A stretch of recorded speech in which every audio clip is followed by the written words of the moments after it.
नमस्कार मित्रांनो, आज आपण चालू काळातील वाक्याचा छंदवाईस या घटकाची माहिती अभ्यासणार आहोत। पाठीमागच्या व्हिडिओमध्ये आपण साध्या वाक्यातील छंदवाईस कसा करायचा याविषयीची माहिती अभ्यासली होती।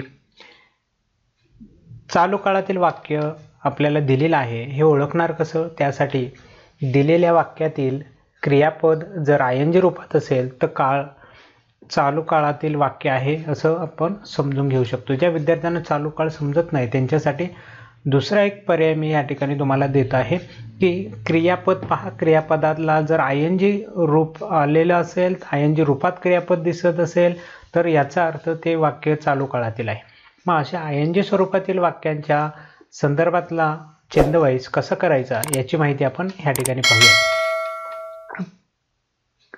पाठीमागच्या व्हिडिओमध्येच आपण पाहिलेलं आहे की ॲक्टिव्हचा पॅसिव्ह आपण व्हॉइस अभ्यासणार आहोत, कारण ॲक्टिव्ह व्हॉइस आपण शिकलेलो आहोत कशा पद्धतीने वाक्य त्याची रचना असते।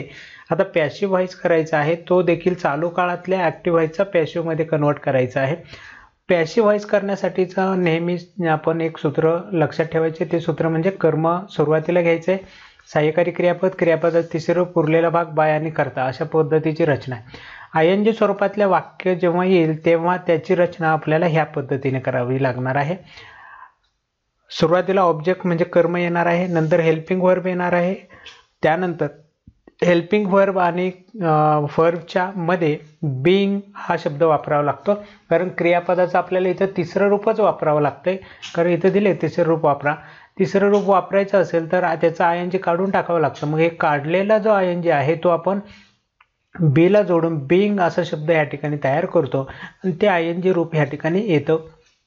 त्यानंतर क्रियापदाचं तिसरं रूप आहे तसं आपल्याला ह्या सूत्राप्रमाणे घ्यायचं आहे, उरलेला भाग घ्यायचा आहे, बाय घ्यायचा आणि सब्जेक्ट जो सुरुवातीचा आहे तो शेवटी घ्यायचा आहे। अशा पद्धतीने ही रचना केली की तुमचं चालू काळातील पॅसिव्ह व्हॉइस तयार होईल। ठीक आहे, आता याच्यासाठी देखील पुन्हा काही नियम लक्षात ठेवावे लागणार आहेत। नेहमीप्रमाणे आपण या वाक्यात देखील कर्मानेच वाक्याची सुरुवात करणार आहोत, त्यामुळे जर कर्म द्वितीयत असेल तर ते इथं सुरुवातीला घेताना त्याचं सर्वनाम करून लिहावं लागेल। दुसरा नियम, वाक्य जर वर्तमान काळातलं असेल तर कर्मावरून इथे हेल्पिंग वर्ब घेताना ॲम आर यांच्यापैकी एक ह्या ठिकाणी घ्यावं लागेल। ओके, त्यानंतर वाक्य जर भूतकाळातल्या आयएनजीचं असेल म्हणजेच भूतकाळातली चालू क्रिया असेल तर त्यावेळेस वॉज वेअर यांच्यापैकी कर्मावरून ठरवावं लागेल, वॉज वेअर पैकी इथं काय घेणार हेल्पिंग वर्ब म्हणून। त्यानंतर बीइंग आपलं आहे तसं राहणार आहे। आणि चौथा शेवटचा नियम आहे की कर्ता जर सर्वनाम असेल इथं सब्जेक्ट आणि तो शेवटी घेताना ह्या ठिकाणी सर्वनाम जसेच्या तसं घेता येत नाही, आपल्याला सब्जेक्ट इथं शेवटी आणताना सब्जेक्टचे सर्वनामाची द्वितीया ह्या ठिकाणी घ्यावा लागेल। अशा पद्धतीने सब्जेक्ट सुरुवातीचा शेवटी आणताना सर्वनामातून द्वितीयत आणायचा आणि जे ऑब्जेक्ट इथं द्वितीयत होतं ते इकडे जाताना सर्वनामामध्ये येईल। याचा अर्थ काय आहे, सर्वनाम आपली जागा बदलत नाही, द्वितीय आपली जागा बदलत नाही, सब्जेक्ट जरी चेंज झाला तरी तो त्या सर्वनामामध्ये आणावं लागेल, ऑब्जेक्ट जरी चेंज झालं तर ते त्या ठिकाणच्या गुणधर्माप्रमाणे वागणार आहे। ठीक आहे, अशा पद्धतीने हे सगळे नियम लक्षात ठेवून चालू काळातील वाक्याचं छंदवाईस करायचं आहे। चला प्रत्यक्षात काही वाक्य सोडून पाहूयात। इथं आपण रचना अशा पद्धतीची लक्षात ठेवायची आहे, कर्म, सहाय्यकारी क्रियापद, बीइंग, क्रियापदाचे तिसरं रूप, उरलेला भाग बाय आणि कर्ता। पहिलं वाक्य पाहूया, he is cleaning the house. या वाक्यामध्ये ही सब्जेक्ट आहे, इज हेल्पिंग वर्ब, त्यानंतर वर्ब आहे आणि शेवटी ऑब्जेक्ट आहे। ऑब्जेक्ट ओळखायचं कसं, ऑब्जेक्ट ओळखायला दोन शब्द महत्त्वाचे असतात। क्रियापदाला व्हॉट किंवा हुमने प्रश्न विचारायचा, व्हॉट किंवा हुने प्रश्न विचारायचा, म्हणजेच मराठीमध्ये काय आणि कोणाला असे दोन प्रश्न विचारून आपल्याला ऑब्जेक्ट ओळखता येतं। उदाहरणार्थ इथं क्लिनिंग आहे, मग क्लिनिंगला काय क्लीन केलं, हाऊस क्लीन केलं, मग हाऊस ऑब्जेक्ट होऊ शकतं। किंवा कोणाला क्लीन केलं, घराला क्लीन केलं, याचा अर्थ ज्याचे उत्तर मिळतं ते आपलं ऑब्जेक्ट असतं। कोणाला किंवा काय असा शब्द क्रियापदाला विचारून आपल्याला ऑब्जेक्ट शोधता येतं। हाऊस क्लीन केलेला आहे म्हणून हाऊस ऑब्जेक्ट आहे, ते सुरुवातीला येईल हाऊस. त्यानंतर सहाय्यकारी क्रियापद घ्यायचे. वाक्यात पहा इज आलेला आहे, पण इज हे सब्जेक्टनुसार वापरलं होतं. आता आपण ऑब्जेक्ट घेतोय तर ऑब्जेक्टनुसार याच्यात जर बदल करावा लागला तर करावा लागेल. द हाऊस हे एकवचनी आहे म्हणून इथं इज चालेल. पण जर हाऊसेस असतं, अनेक घरं असती तर हाऊसेस इज झालं नसतं, हाऊसेस आर झालं असतं. ओके, अशा पद्धतीने the house is. Being compulsory घ्यायचे. सहाय्यकारी क्रियापद झालं की बीइंग घ्यायचे. बीइंग घेतलं, क्रियापदाचं तिसरं रूप घ्या. क्लीनचं क्लीन होईल तिसरं रूप. उरवलेला भाग नाही आलेला वाक्यात, बाय घ्यावं लागेल नंतर. Clean bye. नंतर करता लिहितो बायच्या शेवटी. बाय लिहून झाल्यानंतर करता आहे. करता काय आहे? ही. हे सर्वनाम आहे. सर्वनाम जर इकडे आणायचं असेल तर आता सर्वनाम इकडे आणता येणार नाही, त्याची द्वितीया लिहायला लागेल. हिची द्वितीया आहे हिम. म्हणजे वाक्य होईल the house is being clean by him. त्यानंतर दुसरं वाक्य, my wife is reading a book. Reading काय वाचते? A book. म्हणजे अ बुक हे कर्म झालं.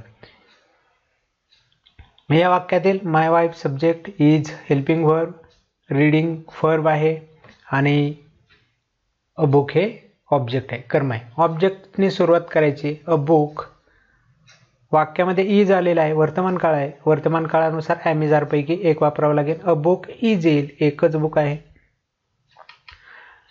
त्यानंतर बीइंग कंपल्सरी लिहायचे. बीइंग कंपल्सरी लिहायचे. बीन लिहा. त्यानंतर क्रियापदाचं तिसरं रूप. क्रियापद रीड आहे. रीडचं तिसरं रूप रीडच राहतं, रीड. उरलेला भाग नाही आहे. बाय लिहून करता लिहा. बाय लिहिलं. बाय नंतर करता आहे माय वाईफ. माय वाईफ आहे तसंच राहील. म्हणजे वाक्य होईल a book is being read by my wife. यानंतर तिसरं वाक्य आहे a wood cutter is cutting the wood. यामध्ये अ वूड कटर हा सब्जेक्ट आहे.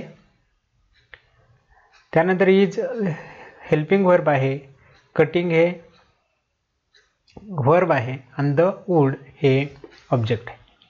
मग ऑब्जेक्टने सुरुवात होईल the wood. The wood is a single noun म्हणून त्याच्यासमोर इज आहे तसंच येईल. बीइंग कंपल्सरी वापरायचं आहे. या ठिकाणी पहा बीइंग वापरायचं आहे. त्यानंतर क्रियापदाचं तिसरं रूप. कटिंगचं तिसरं रूप होईल कट.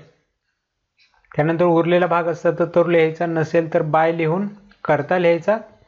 बाय लिहिला, करता आहे a wood cutter. A wood cutter आहे तसंच ह्या ठिकाणी येणार आहे. चौथं वाक्य, I was giving a pen. I subject, was helping verb, giving verb आणि अ पेन ऑब्जेक्ट.